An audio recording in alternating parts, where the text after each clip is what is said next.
Hi, I'm Bob Ethington, And I'm Nick Nicholas. and this is From Akron and Beyond.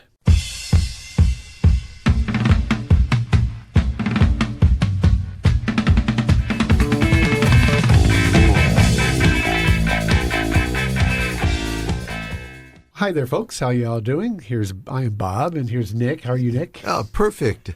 And we have a guest we're very excited about with us for this episode. We may even be a two-parter. We'll see. There's a lot to discuss. Our show is From Akron and Beyond. This time we actually go all the way to Canton. Yeah. But then we're going way further to Detroit and then to San Francisco to talk about the art of the rock poster. Good job, Bob. And you're welcome. I've been working on that.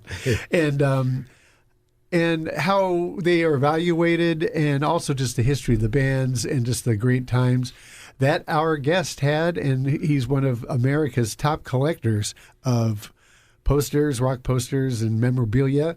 His name is John Bellis. Hi, John. Good morning. Hey, John. So welcome to the show. And Nick, you know John from before somehow? Yeah. And so you set this up, so you go ahead. Besides being a fellow Greek-American. Shocking. How many years? It's been a few years where you did an exposition, or there was a showing of your artwork at the Massillon Museum, your collection. It was tied into the Andy Warhol exhibit. Oh, that's right. Mm-hmm. Yeah, and I think I put a band together called Pale Blue Eyes with Harvey Gold and Martin from my band, and we actually performed there. But besides being in the museum, you had some of your posters outside. You're right. Set up, and you were selling them. Yeah. And I was just fascinated by, and then the stories, man. You had such great stories, and what was cool, one of your special interests was Detroit, the Detroit sound, which Bob and I love, and the Grande Ballroom. So that's how I knew you, and I ran into you at an event at the Canton. What's the name of the theater in Canton? Palace. The Palace, and so, oh my God, we got to get this guy to a show. So here we are. Yeah, you never know who you're going to meet on any given day. Yeah, absolutely. So, John, tell us, let's start at the beginning here a little bit. Where are you from originally? Well, they say I'm from Toledo. Okay. I grew up in Toledo. I graduated from high school there, college there, and then I got my first job chasing people that were doing illegal things back up in the Detroit area. And, oh boy, that's like the king of. we had a lot of customers back then. Yeah. I was going to say they kept you busy with And that. I worked out of the Federal Building, and but after about a year or so, it got to the point where I could see that this was heading in the wrong direction. What year would this be roughly? Like 60s? It was 72. 72, early okay. 70s. Yeah, okay. and they weren't paying me enough, and I didn't think it was worth getting myself killed going after some of these people. So I wound up changing gears. I went back to Toledo, wound up getting another degree, met my wife, who was from Canton, and I became a high school teacher. Oh. So the joke is that they asked me, well, what did I teach at the high school level? I tell them it's a foreign language, and they said, well, which one was it? I said accounting. 'Cause that was my background as an accountant. Yeah. Which is kind of boring. There's a lot of, it's a more introverted type of individuals. Sure.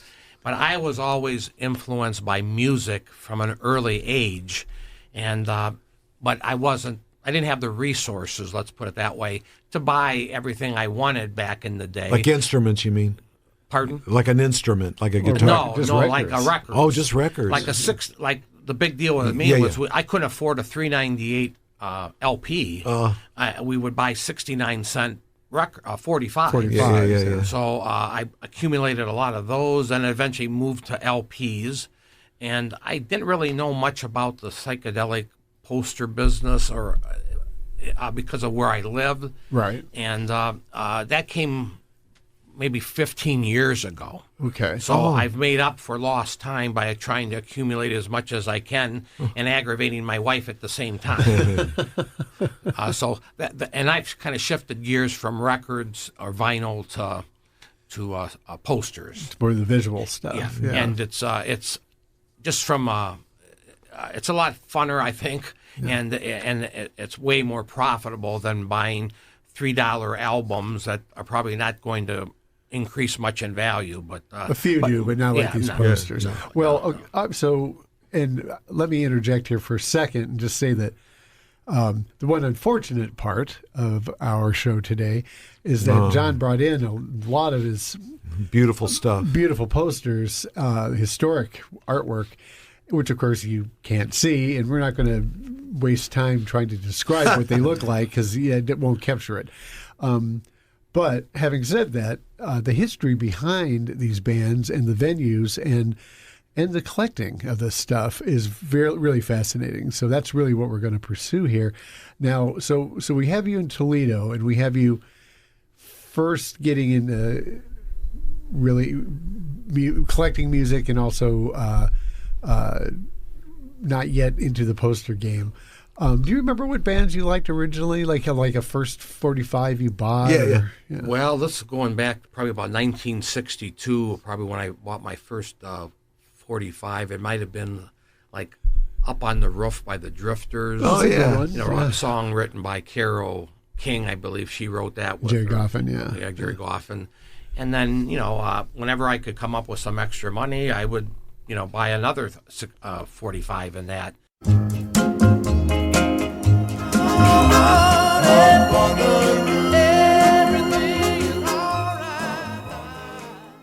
I have a quite extensive collection of 45s now. Yeah. That I don't even want to say how many because my wife may hear this. This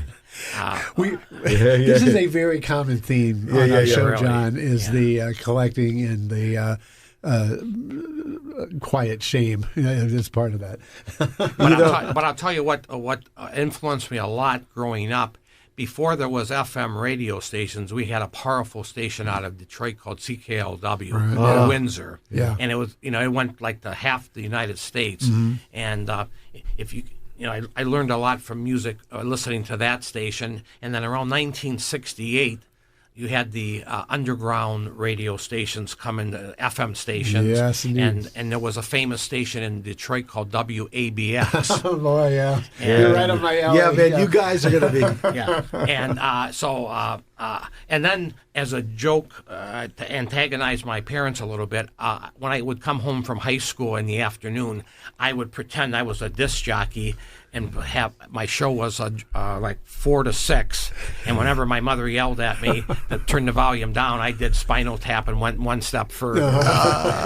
This is the perfect timing for this. You were mentioning that in 64, you could buy a 45 for 69 cents. Yes. Well, in 65, you could buy a quart of Stroh's beer for 35. Yeah. Yeah. And gas is a little cheaper, Facts too. that Nick knows. Yeah. Well, it is. I just interject very quickly and say that it's funny to hear you talk about what you could afford, because the other day I was, for some reason, I was talking with one of my sons about Pink Floyd. I don't know why, but it reminded me of the first Pink Floyd album I ever bought, and I realized it was Uma Guma, and I'm Me thinking, too. And I'm thinking, well, why did I buy that first? And then I'm like, I know why. It was a double album, and it was cheap. It was like to promote the sales of that record. Yeah. It was like the same price as a single album. I can't believe. I just remember thinking that it was like, man, I'm getting more music for my money. That's literally. I can't believe you said that, because it's the exact same thing that I bought. It was my first Pink Floyd record, and that's why I bought it. Right. But that wasn't their first. No, to us. Yeah. But I did. Wasn't it Pipers at the Gates of Dawn or something? But I did hear Careful with That Axe, Eugene, on one of those on WMMS late at night. Yeah. Mm-hmm. So that's why I had an interest in it. Yeah. I mean, it had a cool cover. Another. We'll get off this very quickly, but another perfect example of this is the Grand Funk Live album. That was another one where Terry Knight was the guy behind them. He was their manager. Yeah, and so they put out this double album. I remember going to a record store. I didn't even have any idea this album was out. I had never bought anything by them. And then there's this double album, and it was like a regular album was $4.99. I think it was like $3.99. It was brand new, and it was like, well, I'm buying this. How can you not? 2 albums of music. So I don't want to get ahead of things here, but that's maybe the story behind Grand Funk can be in the Detroit. Sure. We'll save tomorrow, that. or Detroit, Michigan / but around 1968, some of the bands from Michigan would come down to Toledo, and we did not have a car. Our family. I was the first one to learn to drive in our family, so Detroit was really almost like as far away as San Francisco. Sure. So the Detroit bands would start coming down here, and I believe it was March of '68. At the University of Toledo, Hendrix was there, and I got to see Jimmy. And when you saw Jimmy, it was like he was from another planet. Sure. Yeah. And then who knew at the time? 2 years later, he was going to be gone. Yeah. Right. But again, I was very much influenced by the Detroit music. And then I found out, they had this club called the Grandy Ballroom, which was in a dangerous area of Detroit back in the day. And just to tell you how dangerous it was in the middle of the Detroit 1967 riots. Yes, right. Yeah. And they burned everything down. Yeah. And the promoter, Russ Gibb, came down to check out his place. And that was the owner of the club. He rented it, I believe. Yeah. And he said, "Well, let's take a look at the Grandy." Well, they burned everything down but the Grandy. Yeah, because they liked the music. Yeah, Exactly. They got that they had music. But I never got to go to the Grandy. But one of the famous artists, Carl Lundgren, was nice enough to bring me 3 or 4 pieces from inside the Grandy. Yeah, very cool. And you have to put a hard hat on now to go in there and sign a waiver because it's in pretty bad shape. Yeah, it's falling apart, literally. But okay, so we have you in Toledo, and I guess if we were going to move chronologically, music-wise, we'd probably hit the San Francisco stuff first, right? Even though you actually got into that a little later, I think. Well, I liked the San Francisco bands, but I didn't know that the Posters really existed at the time. And God knows, I would have started my addiction a lot earlier, a lot cheaper. What's the first poster you bought? First poster? Or maybe you didn't buy it. Maybe you just took it off the wall. No, I never took anything off the wall. The first poster was in the book I brought you today. Was the SRC Scott Richard case, one with the Indian on it. That's from a Detroit Grandy. Okay. And then I said, boy, these things are pretty neat. And again, one thing led to another. The posters are like rabbits. They just kept multiplying. Yeah. That was one of my favorite bands from that era. The first SRC record I with played. Black Sheep. Yeah, I used to play the heck out of that one. So, okay, well, let's. So you're, you're working an actual job, right? Yeah, I went into teaching, and we moved to Canton. Okay. And I was a teacher at Hoover High School. And then we got involved. One year, I believe I got laid off, and we decided to open up a yogurt franchise. So we were over in the Chapel Hill area I remember that for place. 15 years. And then my wife, I was doing both. I was trying to run the business and be a teacher at the same time, which isn't easy. Yeah. My wife wanted out of the yogurt business, so I got out of teaching and ran the business. Okay. And then during that time frame, I got introduced to the Posters, and then eventually we closed the store altogether, and this is what I do, for a livelihood right now. Really? Okay, so how does that happen to you? How is it that you get into the Posters, as you put it? Like, how did that hit you? Was it an artistic thing, or was it like? It was a combination of artistic, and I found out that people are making some serious money with these posters. Yeah. And but you loved them, just the look too. Yeah. At first, it was mainly I just loved the posters, and they were from groups that I liked. And then realize, hey, boy, this could be something that needs to be looked into a little bit more, and I've been going nonstop since. What was really cool was when I met you and you had your shop set up outside at the museum. There were 3 bands I just loved. I grew up with, and I just worship them to this day. And I asked you if you had anything of theirs, and you did, and I bought them. I mean, just to buy something that you love and you could see it on your wall every day, you know. Yeah, we've run out of wall space at our house, and my wife threatens me that she'll put me in an apartment and I can put as many posters up in my apartment as I want. But I don't think it's a good deal. So now you never lived in San Francisco, did you? Not at all. No, Okay. I've been out. We go out. We have grandkids in that Bay Area. Okay. So we are out there like 3-4 times a year, but it has nothing to do with the posters.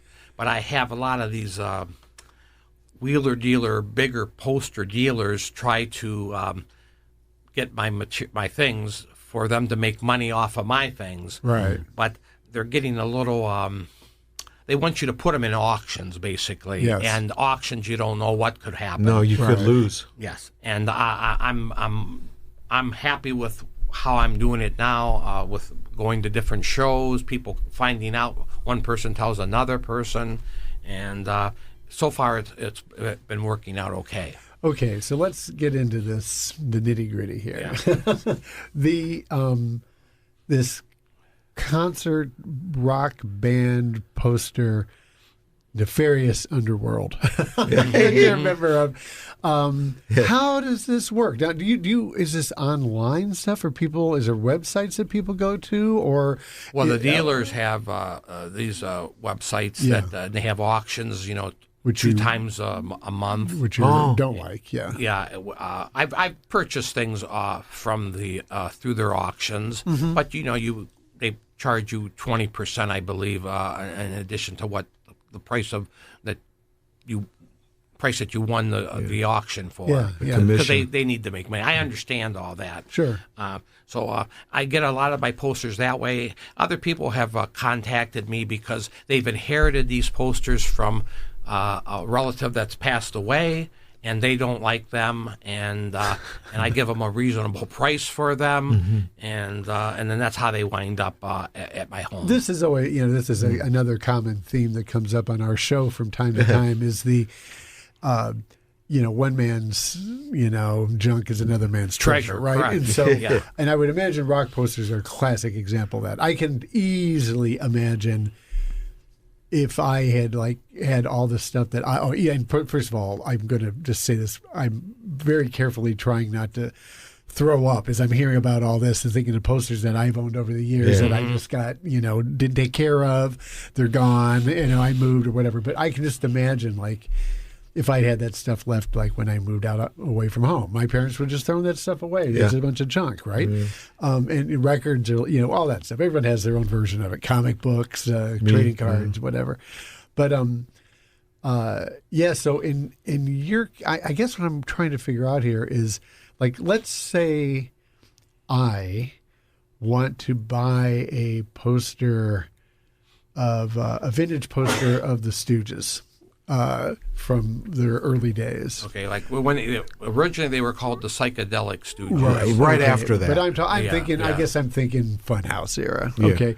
So, I mean, which they probably didn't even headline that many shows, really. They would have been always opening for somebody like the MC5. Yeah. But you get my point. Maybe Yeah. I brought up the wrong example. But let's just say I wanted a poster of somebody, but I have no idea how to go about You it. probably would start with going to eBay or going to some dealer's sites, and or call me.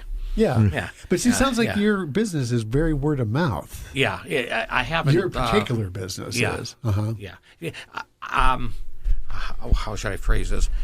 I consider these posters almost like my children, and I'm kind of hesitant to give certain ones, sell certain ones, and that. Sure. Yeah. Yeah. Unless it's the right price.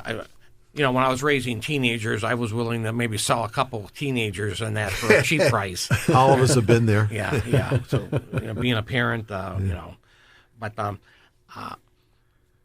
can tell you a little bit about the San Francisco scene. If that's what you want to lead to please, right yeah. now. Yeah, let's go there. We'll save Detroit for the moment. Okay.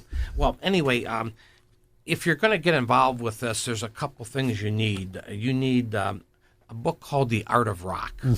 And that Art of Rock has posters that it covers the time frame of about 1950 1965 to 1987.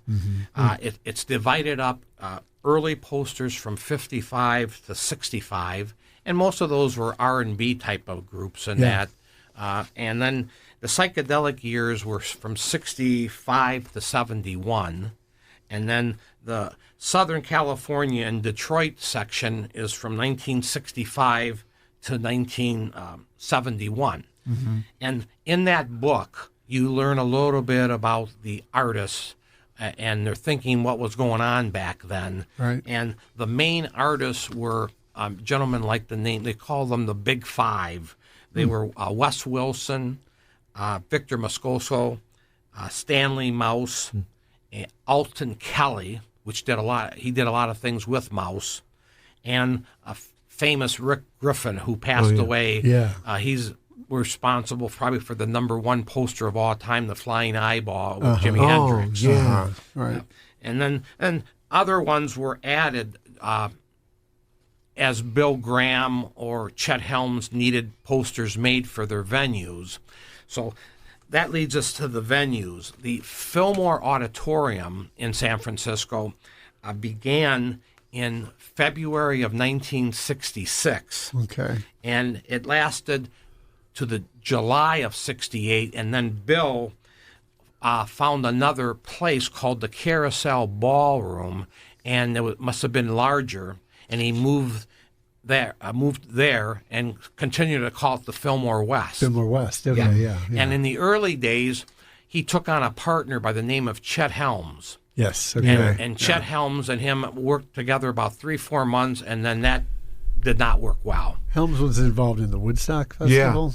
Chet? Yeah. No, he's the one. He started the other club in San Francisco called the Avalon Ballroom. That's He's also famous for he heard about Janis Joplin. He went to Port Arthur, Texas, drove Janis to San Francisco, and teamed her up with Big Brother and the holding company. Okay. And he stayed out in San Francisco. He put on gigs there, and he also did some side what they call family dog shows up in Denver. But the authorities in Denver didn't particularly care for the element they were attracting, and they closed them down there in about a year. Then Bill, in 68, Bill Graham, he decided, well, the West Coast has their psychedelic ballrooms. We're going to try this in New York City. Sure. So he opened up the Fillmore East. Yep. That was in March of 68, and I think it lasted to 70, 71, and then I think the city came in and, closed them down for health reasons or something in that.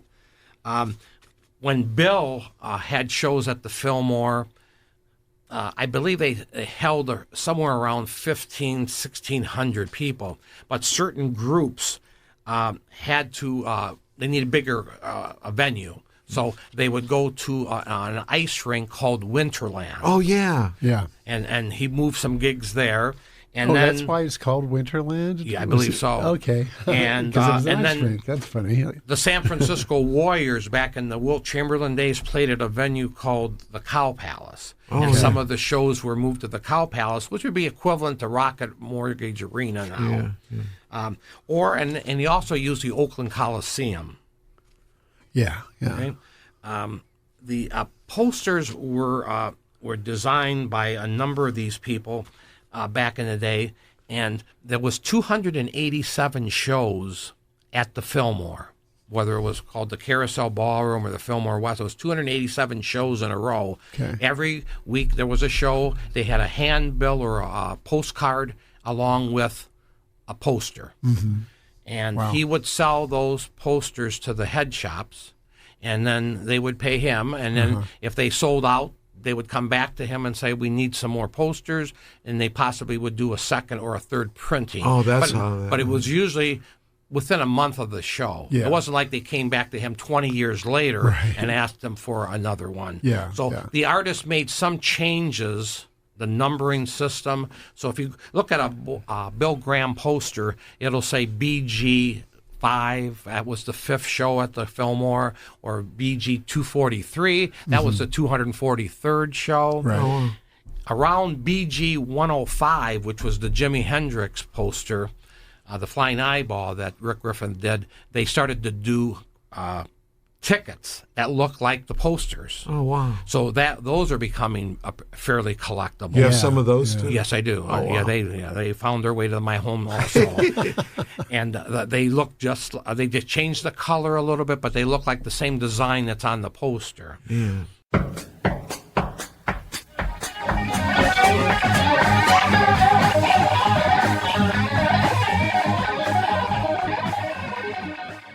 When posters were being printed in those days, I'm wondering if this is an issue or not for you as a collector.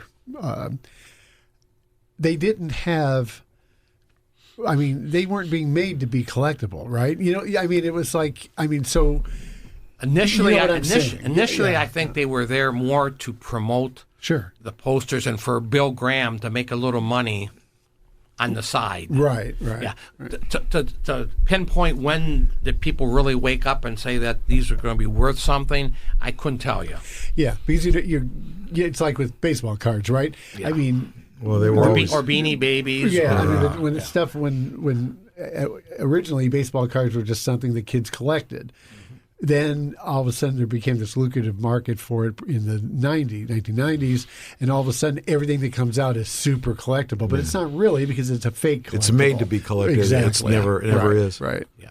Yeah. The other thing that I wanted to interject here is that this other club that Bill Graham had nothing to do with Chet Helms, that was called Family Dog Productions. There were 144 shows there before he went out of business. Okay. For whatever I don't know the real reason, whether it was health or they just closed them down. Yeah. But he used his own group of artists that didn't get along with Bill Graham. Oh. And so on. And Could be a big group, actually. the most famous Family Dog or Avalon Ballroom poster is referred to as the FD Family Dog 26, which is the skeleton and roses. Oh, the Skull Grateful Roses, Dead. yeah, The Grateful yeah, Dead, yeah. and that was designed by Stanley Mouse, Wow. the Detroiter, along Yeah. with Alton Kelly. Okay. And a good copy of that can range anywhere from maybe 25,000 to 100,000. Wow. Well, tell me about the eyeball. What the value of The that? eyeball. The last one I saw, mint condition, signed by Rick Griffith, went for 140,000. Wow. Wow. Nice investment for $2. Yeah. Yeah, I'll say.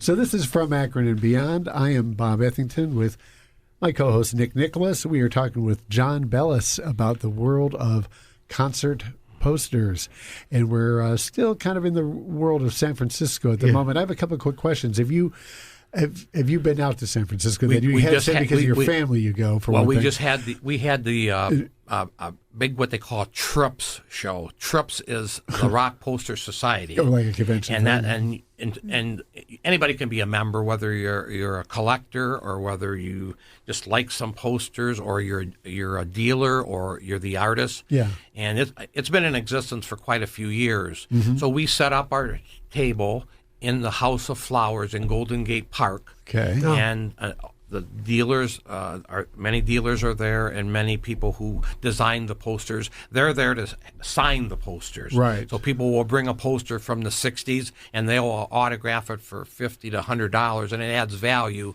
to the poster. Oh. Do any of those historic venues like the Fillmore West and Winterland, do those buildings exist still?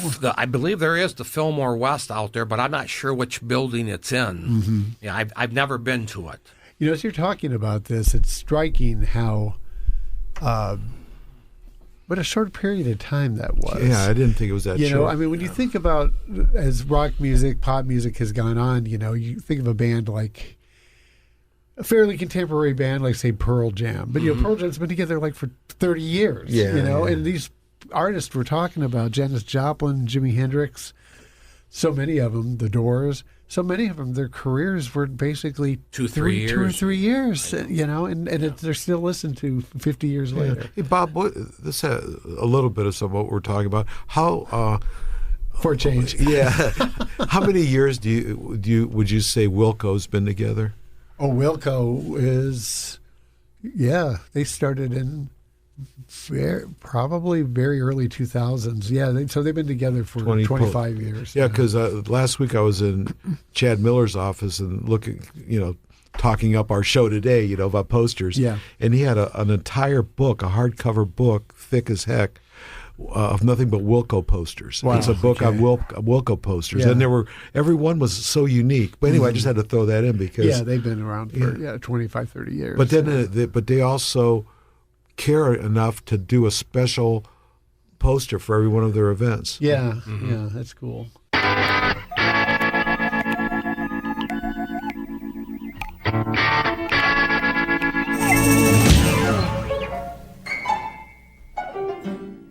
If I may interject, the other Please do. Yeah, it's your show. You're our guest. Yeah. the other thing that was noticeable there is how cheap it was to go to the concerts. Oh yeah, they basically were $3.50, $4.50, and compared to now, it was a bargain back in the day. it was incredible. Yeah, the first 3 Pink Floyd shows I saw at Case Western and Civic, they were like $3. Yeah. Yeah, And it was, if a ticket was like, this would be even into the 1970s, like mid 70s or so, if a ticket was like $6, $7, that seemed like, wow. Yeah, I it was don't a lot. know. That's Yeah. a lot. I don't know if I'm going to pay that Yeah. to see Led Zeppelin. Yeah. It's You're so right. funny.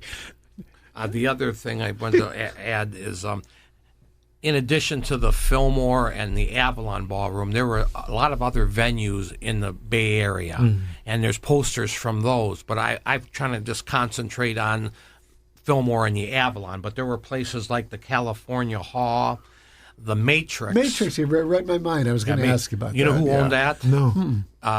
Marty Ballin's father. No, really? Marty Ballin grew up in Cincinnati. From Jefferson I believe. Starship. Or Jefferson airplane. Airplane. That's the real one. So Marty Ballin was a lawyer. Okay. And he opened this club, and I don't know how long it lasted, but one of the early Doors performance was Yeah. at the Matrix Yeah. that they've released.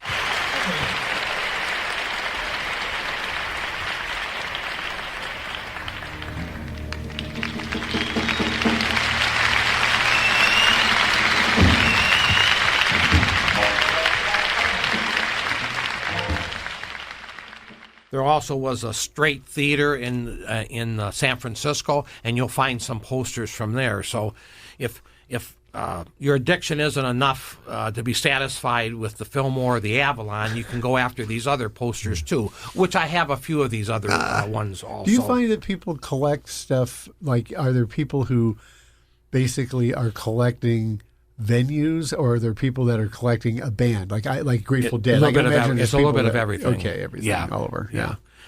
Also in Los Angeles, which is about 8 hours drive down from there, you had clubs like the Whiskey a Go-Go, Yeah. but they didn't make a lot of posters from the Whiskey. You'll see some now, but they're all reprints. There was the London Fog, there was the Rainbow Room, the Ciro's.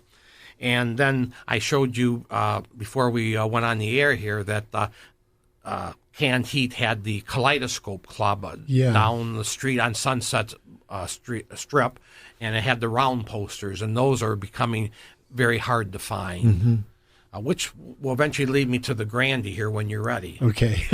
Well, this seems few like more a good, minutes. Yeah. Well, actually, time-wise, we are at a good place to stop. If we're going to put so. We have a natural break here. Oh, good. So this has been From Akron and Beyond with Nick Nicholas. I'm Bob Ethington. We were talking to John Bellis about the world of the rock poster, and we will be back with another episode on this, and we'll see you next time. Bye-bye.